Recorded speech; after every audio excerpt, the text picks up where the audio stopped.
to resume international flights postponed.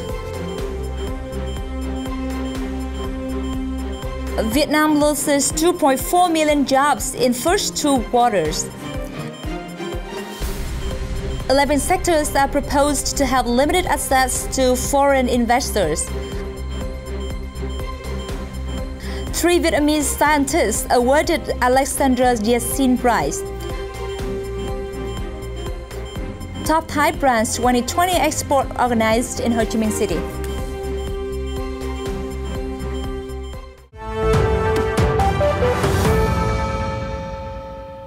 Those are the headlines of FBNC News today. I'm Ying Trần. Vietnam's planned resumption of selected international flights on September 15 has been pushed back to an unconfirmed day as authorities continue to work on COVID-19 prevention measures.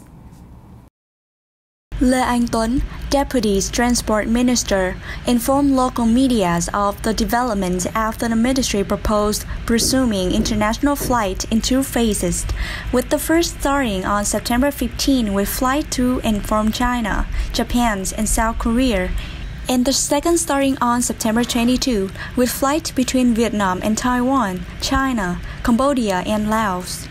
The 6 destinations in Asia are all important partners for Vietnam with high two-way transport demands, while the COVID-19 situation is considered to be largely under control. The Health Ministry is still in the process of completing testing protocols and quarantine guidelines, including costs for paid quarantine cases for eligible entries into Vietnam, and further discussions are needed before a plan is submitted to the National Steering Committees for COVID-19 Prevention and Control for review. The detailed plans for a flight will be approved by Deputy Prime Minister Vũ Đức Đam, chairs of the National Steering Committees for COVID-19 Prevention and Control, and Deputies Prime Minister and Minister of Foreign Affairs Phạm Bình Minh.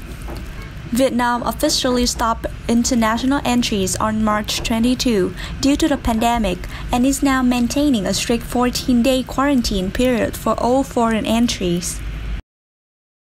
According to Ho Chi Minh City's Department of Health, 27 hotels will be used as paid quarantine facilities for people required to be quarantined after arriving in Ho Chi Minh City, along with other existing quarantine facilities. Vietnam would resume flights to China, Japan, the Republic of Korea, Taiwan, Cambodia, and Laos, among others.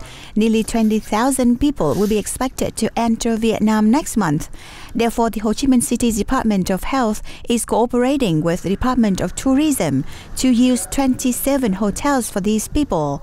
The hotels expect to admit quarantined people and will be assessed to ensure safe criteria in COVID-19 prevention and control by the City Center for Diseases Control (CDC) and district health centers. The hotels will charge fees based on their room vacancies. Quarantined people can choose rooms with suitable fees. The city is waiting for guidance from the Ministry of Finance on fees for its quarantine areas and those managed by the military. The city currently has 875 people in its quarantine areas and 246 quarantined at home. The capital of Hanoi has allowed bars, karaoke, parlours and discos to reopen from September 15th after the city had gone 4 weeks without new local COVID-19 cases. Bars, karaoke parlours and discos in Hanoi allowed to reopen from September 15th. Decision announced by the Vice Chairman of the Hanoi's People's Committee, Ngô Văn Quý. Accordingly, entertainment venues must still comply with COVID-19 prevention and control regulations. The staff of the venues must wear masks the entire time they work, while customers must fulfill basic hygiene and hand sanitation requirements. We also agreed with the proposal from Hoàn Kiếm District's authorities to allow the pedestrian street around Hoàn Kiếm Lake to reopen starting September 18th. We said while previous outbreaks in the city has basically been eliminated, the risk of COVID-19 in the city remains significant given its economic and social-cultural hub status, in addition to expected resumption of international flights to 6 destinations in Asia, including China, Taiwan, the Republic of Korea, Japan, Cambodia, and Laos. When these flights resume, Hanoi would receive about 2,000 foreign entries a week, so municipal authorities must prepare quarantine facilities to ensure COVID-19 prevention and control. To revive the tourism industry, Quang Nam province has developed reopening scenarios for each epidemic stage. Currently, it is trying to adapt to the new normal. Hoi An has resumed part of its tourism activities following the government's easing social distancing restrictions and turning to the new normal. Tourism businesses in Quang Nam province has quickly begun to prepare facilities to and be ready to welcome visitors back. Xây dựng thêm những cái điểm chụp hình check-in mới và liên kết với các đối tác để làm thêm các cái dịch vụ, các sự kiện khác. Bên cạnh đó thì sẽ phối hợp với các đơn vị là tổ chức thêm các cái sự kiện hội họp, hội nghị. Chiến lược của chúng tôi là phục vụ cho khách du lịch nội địa là chính. Vì vậy cho nên những cái sản phẩm của chúng tôi là hầu như để kích cầu cái du lịch nội địa. Cụ thể là các cái chương trình giảm giá, các chương trình khuyến mãi, rồi các cái chương trình mà mới dành cho cái khu của mình như là team building. Taking advantage of the stop serving times because of COVID-19, the World Cultural Heritage Museum Management Board has upgraded the qualities of products and services, rearranged exhibitions areas, and connected with destinations and travel agency to better serve tourists and aim to regain momentum. Mỹ Sơn đã kết nối với tất cả các điểm, các đơn vị du lịch trong địa bàn cả nước, kết nối với các cái đơn vị kinh doanh du lịch, các hãng lữ hành trong việc tiếp cận các du khách, giới thiệu với du khách để cùng có lợi giữa các cái đơn vị phối hợp với nhau. Chúng ta liên kết nội bộ tốt xong rồi chúng ta phải liên kết vùng, liên kết những vùng lân cận để tạo ra một cái chuỗi sản phẩm. Vì thật lòng ra mà du khách đến miền Trung thì người ta phải đến tới Hội An, Đà Nẵng, đến Huế là cái chuyện rất là tất yếu. Vì khu vực là một cái vùng như vậy nên chúng ta bắt buộc chúng ta phải liên kết các vùng với nhau. Quang Nam province is focusing on supporting as well as solving difficulties and problems, creating a more favorable conditions for tourism businesses to reoperate. In the immediate future, the province has allowed tourist establishments to lower the prices of sightseeing tickets, as well as open more destinations, support the upgrade service packages and promotions. A total of 2.4 million jobs have been lost in Vietnam in the first 2 quarters this year, the biggest reduction for the period in the past decade due to the COVID-19 pandemic, according to representative of Labor, Invalids and Social Affairs Department. Figures of the General Statistics Office show 17.6 million laborers suffer from reductions of income, with average income in the second quarter standing at 5.2 million Vietnam dong, over $223, down 525,000 Vietnam dong from the first quarter and 279,000 Vietnam dong from the same period last year. Deputy Minister Lê Văn Thành said that considering the current situations and forecasts on pandemic developments and socio-economic conditions, tasks and solutions should be developed based on the principle of being ready to coexist with the pandemic. Besides providing immediate support to labor and enterprises, it is important to prevent social inequalities from arising or worsening due to the COVID-19 pandemic, Thành said. Recently, the Ministry of Planning and Investment has proposed some of orientations to develop a decree guiding the implementation of articles of investment law, in which this ministry has proposed a list of 11 sectors that foreign investors cannot access in the market, including trade goods and services, which is state monopoly in the field of commerce, pressing and any kinds of information gathering, fishing, investigation, and security services.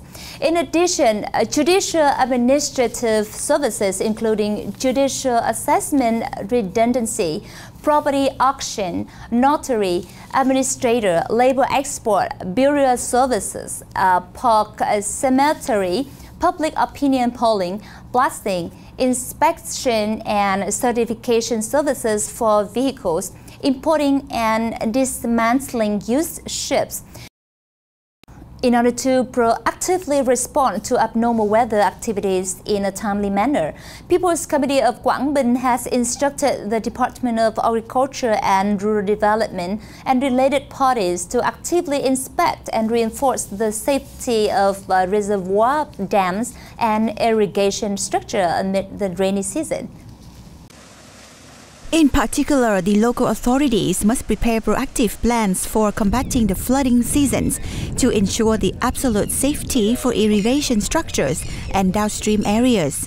As for water reservoirs under construction, repair or upgrade, investors must accelerate the construction of items used for flood control. Also in their management scope, investors need to allocate funding for urgent repairment of dams, irrigation reservoirs and damaged work items that can become dangerous since the rainy season in 2019. Currently, Quang Binh has 150 lakes and irrigation dams of all kinds, with a total water storage capacity of about 560 million cubic meters. Most of them have been deteriorating or heavily weathered, which pose an inherent risk when flooding season comes. The Swiss Vietnamese Medical Association has just announced that 3 Vietnamese scientists have won the Alexandre Yersin Prize for outstanding medical publications. They are Dr. Nguyễn Thị Kim Phụng and associates at Đà Nẵng Hospital for Women and Children, Dr. Ngô Tất Trung, and associates at a Military Center Hospital 108 in Hanoi, and Dr. Đặng Quang Binh, and associates at HCM City-based Mỹ Đức Hospital. The winners will receive an award of 30 million Vietnam đồng, about $1,300 each, and a certificate from Swiss Consul General Martin Mayer. The prize, an initiative of Health Vietmat, aims to recognize contributions of Vietnamese scientists to the global medical sector. It is named after Dr. Alexandre Yersin, who was a great pioneer in medical research in Vietnam and who discovered the bubonic plague, Bacillus and Yersinia pestis. His research represented fundamental contributions to the etiologic knowledge of plague and helped eliminate the epidemic disease that claimed millions of people over the century.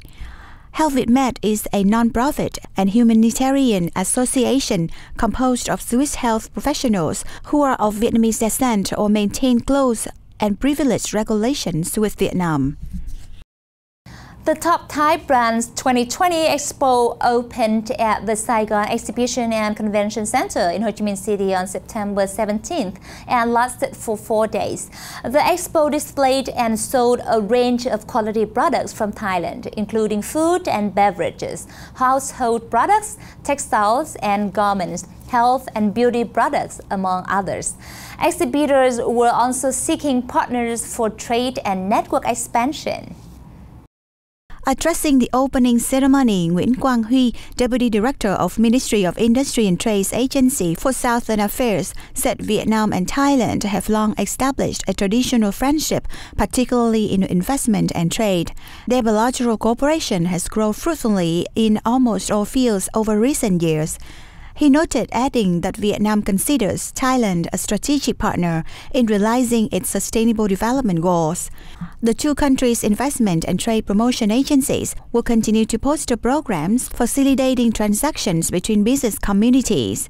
According to Director of the Thai Department of International Trade Promotions, Ho Chi Minh City Office Supapon Supmak, Vietnam-Thailand trade has maintained growth despite COVID-19. In the first half of this year, Thailand channeled $1.58 billion worth of FDI into Vietnam, making it the second largest foreign investor in the country. The two nations have set a goal of raising bilateral trade turnover to $20 billion this year. She said Thailand wishes to be a trustworthy economic partner of Vietnam and is committed to boosting bilateral trade. A similar event took place in the capital city of Hanoi in July.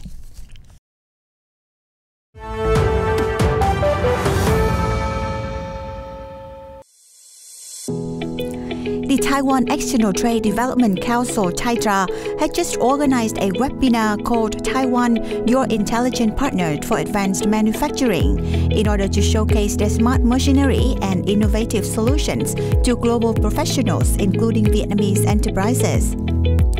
5 leading Taiwanese machine tool manufacturers, QX, Daji Electricity, Palmary, Thai Lift Group, and L&L Machinery, showcased their smart machinery and innovative solutions to global professionals. These technologies are aimed to redefine the different metalworking processes, improve them with greater accuracy, and save more power as well as labor costs. QX has 2 new smart functions, propping function and final core removal function. These features not only automatically complete workpiece measurement and alignment, but eliminate the core as machining is done by a new generation flush nozzle. Daji's intelligent controls critical systems, collects optimum production parameters, providing customers with power saving and excellent welding quality. An unmanned automation solution offered by Palmary is the connection of 3 grinding machines with automatic loading devices to process 3 kinds of grinding requirements. This achieves higher production, labor reduction, and saves space. Thai Lift equips its machine with AC servo drive and numerical control technology featuring high speed, high precision, energy saving, and overload protection.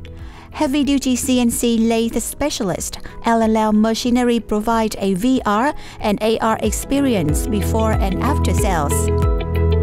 According to TAITRA representative, the solutions the Taiwan partners bring through this online seminar could contribute to significantly improve the industrial production of countries and catching up with the revolution of Industry 4.0.